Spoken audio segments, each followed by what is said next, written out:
That's what we have discovered through the investigation. On the 14th of January 2025, Mr. Brown communicates with Mr. Vusimuzi Matlala as follows, I quote, "Sure, don't forget to work on your invoices." On the 15th January, Mr. Vusimuzi Matlala responds with a screenshot of an invoice that he has submitted to the South African Police Service, which I guess was due for payment on his contract. On the 26th of January 2025, Mr. Brown Mokhotsi sent a message to the Minister of Police, Senzo Mchunu, which reads as follows, I quote, "The guy of the funding in bracket 20 is also in Joburg from Tuesday. He is the one I said has a 3 billion contract with SAPS." Close quote. Open quote, again another message. "I am also meeting with the DNC and the COS today." Now, in the abbreviation, the DNC in the South African Police Service is referred to as the Deputy National Commissioner, and the COS would be, in this regard, the Chief of Staff. He says, "I'm also meeting with the DNC and Chief of Staff today in Durban for finalization of Khumalo and General Mkhwanazi's matter." Close quote. Another message reads, "DNC is waiting for the Chief of Staff here. This is very significant." Close quote. This is extracted from the communication of the arrested person. So we ask ourselves a question: is there a theory of conspiracy targeting senior officers involving the Minister of Police in this country? On the 31st of December, we have seen Mr. Brown Mokhotsi sending the following message to the Minister of Police, which reads, "Minister, I'm going to get the case number and the judgment for you. Now we got something proven by the court.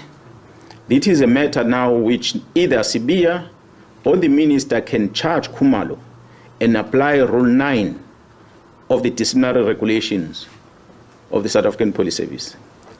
It took the Constitutional Court to release a man who was sentenced to life imprisonment through a forced Section 204 confession. Imagine, Comrade Senzo, after 30 years of democracy, having this kind of policing. The good thing now is that these are not allegations, but a court judgment." This is extracted from a conversation that Mr. Brown Mokhotsi is sending to the Minister of Police. On the 13th of May this year, the contract of Vusimuzi Matlala was cancelled by the National Commissioner of the South African Police Service. On the 14th of May this year, Vusimuzi Matlala sent a message to Brown Mokhotsi, which reads, I quote, "Morning. Just to let you know that my contract was cancelled yesterday, and I see you've been ignoring me and promising me things that never happened. Luckily, of every conversation, just in case something like this might happen, I'm taking all this to media and some to court on Friday when I do the interdict." Close quote. On the 30th of May 2025, the Investigative Directorate Against Corruption, which is referred to as IDAC, requests the exhibits from the cell phone of Vusimuzi Matlala from the Political Killings Task Team, and they download the content of the cell phone. IDAC is a unit that was established to deal with corruptions in the country. We don't know what is it that we're investigating for them to come and ask for these cell phone downloads. On the 25th of May, on the 30th of May, I beg your pardon. On the 25th of June this year, the project coordinator of the Political Killings Task Team is arrested by IDAC. A dramatic arrest. A dramatic arrest. An issue, and my follow-up is on an issue that I was going to raise with you, and I raise it now because you're going to the conclusion, and I think it's an appropriate time now. And this relates, it's still a similar theme to the first question that Ms. Powe asked, but this relates to the bail issue. Now, Ms. Johnson testified to what happened, what that was all about. And the question asked of her was, who makes the decisions about we are going to oppose bail or we are not opposing? Who makes a decision about we're going to oppose the appeal or we are not opposing? So we had that engagement with her. But of particular interest to me is your role. You were in court when the bail condition, the contentious bail condition was imposed, which is these accused, they must not go to a crime intelligence office anywhere in the country. You were in court. You know that that condition was not asked for by the state.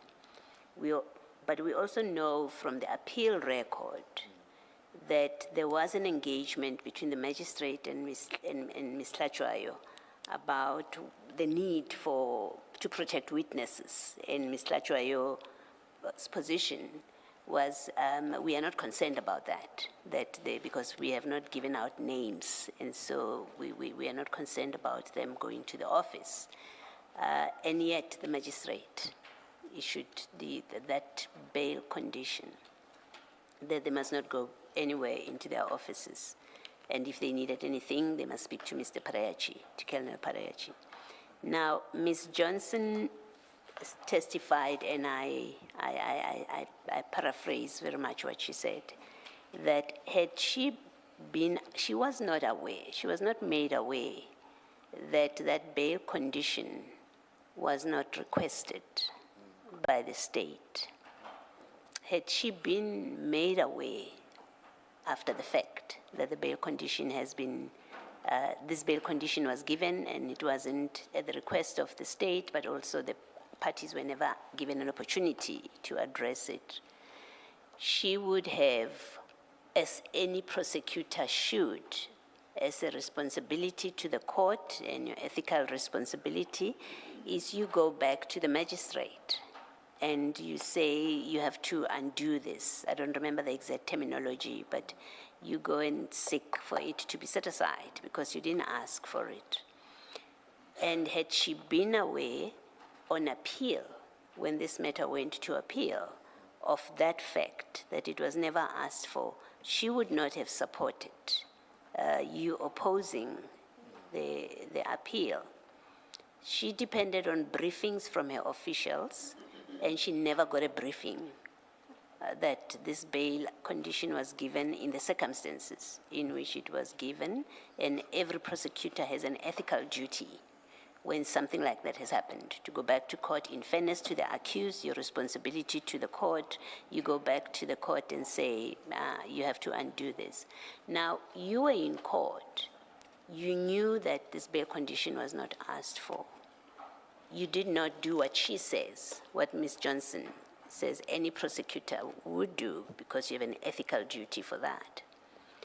But not only do you not go back to court or tell Ms. Tlhatjwayo to go back to court, you in fact prepare and argue the appeal.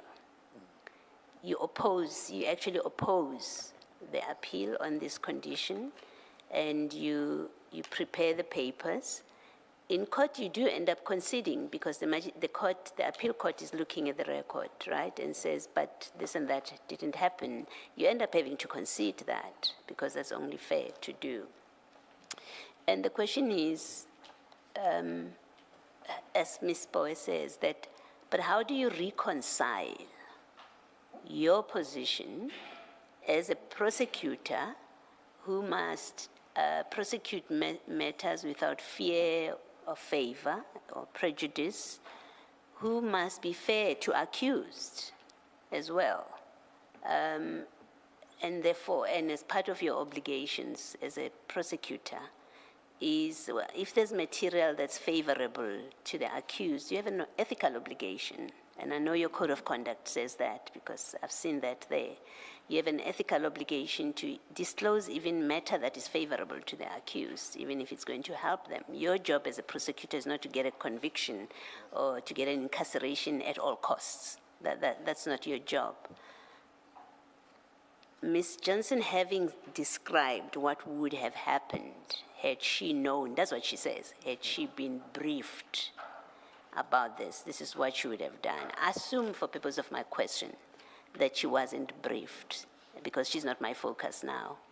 My focus is your actions in this, that how do you reconcile your role as prosecutor who knows the truth about this bail matter.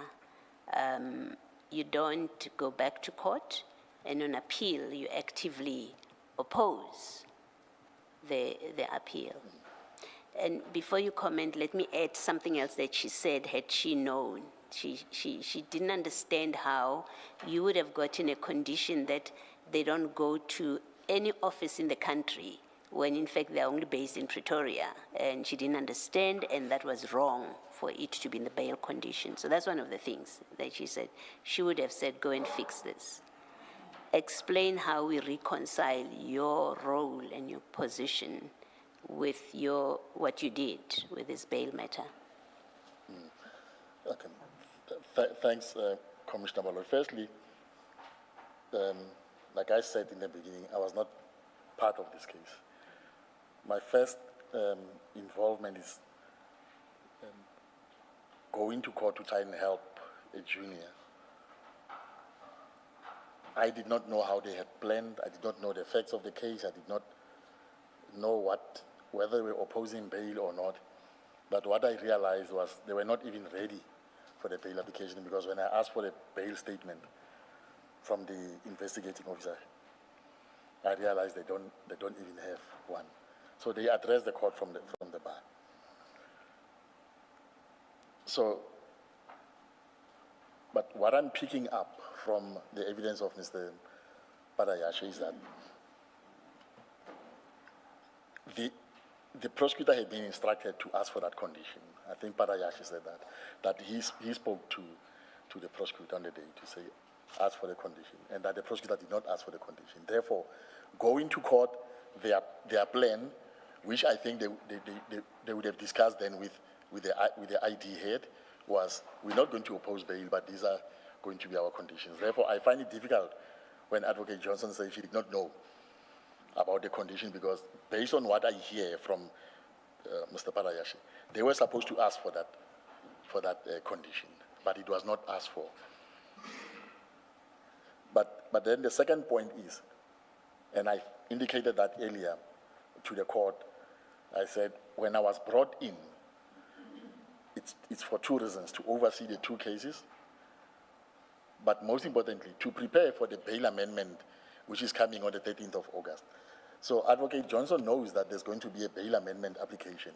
So I'm brought in to oppose that. It was not my choice to oppose it. I did not come in and say, give me the part of opposing this. I'm brought in to oppose that because she says the defense has a lawyer who is senior in her own right, and therefore I need you at that level. Now, what happened after the bail application and the first appearance, whether the prosecutor, Tlhatshwayo, did not brief her, that I wouldn't know. Even allowing for that, sorry to interrupt you, yes. Even allowing for that Ms. Tlhatshwayo did not brief her, you are now in the matter. You know what happened in the lower court at the time of the appeal, as you prepare the appeal. Why do you not at that point say, by the way, ID, you're saying I must deal with the appeal. Yes. But in fact, we did not ask. I was in court. That condition was not asked for. I'm assuming that you don't see anything wrong, for purpose of my discussion with you, with this wide condition that applies across the country. Forget that. Don't deal with that. But you know it's a condition that was not sought by the state. She says to you, prepare for bail, right, for opposing the bail appeal. at that point, why do you not say, because now you're in charge, why do you not say to her, by the way, it's a condition that we did not ask for. The magistrate gave it of his own initiative. We didn't get to address him, the accused did not, and as an ethical prosecutor or prosecuting body that we are, IDAC, we cannot or we should not oppose this appeal. Why do you not do that? Yeah. Commissioner Baloyi, there was, and this is my personal view, and there was nothing wrong with what the magistrate did. And I said the Criminal Procedure Act allows him to do what he did. Section 60, subsection 12 says the magistrate can impose any conditions which in the interest of justice would make him to come to it. So even though the state did not ask for that condition, even though we did not address him at the time, the prosecutor did not address him, he imposed the condition after listening to the exchanges. There's this thing that comes up about witnesses. We don't want to lease them, but we don't want them to be interfered with. There's other investigations that are outstanding that I remember the prosecutor put on record. And having listened to that, the magistrate then gave this condition. Only the magistrate can explain why he gave that, but the law allows him to do that. And when I get instruction, go and defend it, it is on the basis that I know that there's nothing wrong that the magistrate did. And it is on the understanding that the unit wants that condition to stay. And that is why I'm going to defend it. I couldn't say, yeah, but why must we defend this condition because we did not ask for it? Yes, we did not ask for it, but we wanted it if one follows the evidence of Padayashi and what he says he told Advocate Tlhatshwayo. He said he told Tlhatshwayo, ask for this condition. He's amazed also that it was not asked for. So that means the briefing was asked for the condition. It was given without being asked for. There's nothing wrong, nothing on our side that we did wrong as the prosecution, and therefore to defend it was proper at the time because it is a condition that the team wanted all along. The only problem is that they did not ask for it. But on the side of the magistrate is entitled by law to issue those conditions. Even if we do not address him on, the magistrate can even deny an accused bail where we say we don't oppose him bail. We don't view him as a flight risk. Our investigations are completed. The magistrate, listening and looking at everything that has been presented to him, can do that on reasons, good reasons, lawful reasons. Yes, but in this case, there were no reasons. That's where I have a problem with what you're saying, that it's a point you had to concede in the appeal court, right? That in the absence of reasons. And the part of the judgment that we are looking at, of the appeal judgment that deals with that bail interaction, there are no reasons, even in the engagement. In fact, your prosecutor keeps saying, and I struggle to understand that you think that was okay, that the prosecutor says, these people don't know the names of witnesses. They don't know who we are going to call. So there's no problem with protecting, which seems reasonable to me in the circumstances that, of course, if I don't know witnesses, how could I ever interfere with them? So the prosecutor, Ms. Tlhatshwayo, takes that position. The magistrate nonetheless gives her the bail condition. You know, as you sit in court, that the accused have not had a chance to deal with this. That's why you conceded in the court, in the appeal court. And I do have a problem that you defend this on the basis that, well, the magistrate can impose any condition. I don't think that's a correct position of the law, that wide. The magistrate could have said to them, you can't visit your mother because it's a bail condition. You would not struggle if I said to you, but what condition is that? That's an unreasonable condition. You would say to me, yes, of course it is unreasonable. So it's not as wide as he can pick and choose what he wants to do. But we are not even debating that. I'm raising with you what your then boss said about this, which suggests she was misled by the people that went to court, because that's really the essence of her testimony, and that includes you. She was misled by people who went to court in that they did not tell her that the magistrate gave us this condition when we did not ask for it. And she says, and she says they have an ethical, as prosecutors, we have an ethical duty when something like that happens, to go back to court and say the parties were not heard, we didn't ask for this, you have to undo it. And if we have to argue it again, we'll argue it again. I was misled. My people failed me who went to court. So colloquially, she's throwing you under the bus, saying, are you saying you disagree with her that which she said should have happened, that you should have gone back to the magistrate. On appeal, you should have been the one that volunteers to the court, that this is what happened in the lower court. Are you saying she's wrong when she says all of that? Commissioner, what I'm saying is, indeed, she's throwing me under the bus in that she got me into the case to oppose the 63 bail amendment. But when she comes before the commission, she says something else, that as if I was doing things on my own. If she didn't instruct me to be part of the case, I wouldn't be sitting here today. She involves me in the case. I don't know what the brief to her was by Tlatrayo, but she says specifically, because there's a senior lawyer involved there, I want a senior person to oppose this. And if she was of the view that, no, you were not supposed to benefit from that wrong judgment, and her instructions to me were supposed to be, go back to the court, lodge an application in terms of Section 63. The state, be an applicant yourself, where you ask the court to amend the bail application. 63 allows either the accused or the state can bring that application. But she didn't say to me, or to us at least, go and amend the bail condition because we did not ask for it. She said, oppose the application. We do that. But in the back of my mind, I'm not following, I can't follow, I'm not going to follow a wrong or an irregular or an unlawful instruction. I've never done that, I'll never do that. In the back of my mind is, the magistrate was not wrong. The magistrate has powers to do that, but we're going to oppose. That is why, even when it went on appeal, again, with her blessing, we went and opposed it still. I engaged the High Court judge, took me to pieces. I tried arguing for my case. I did not get the first thing considered.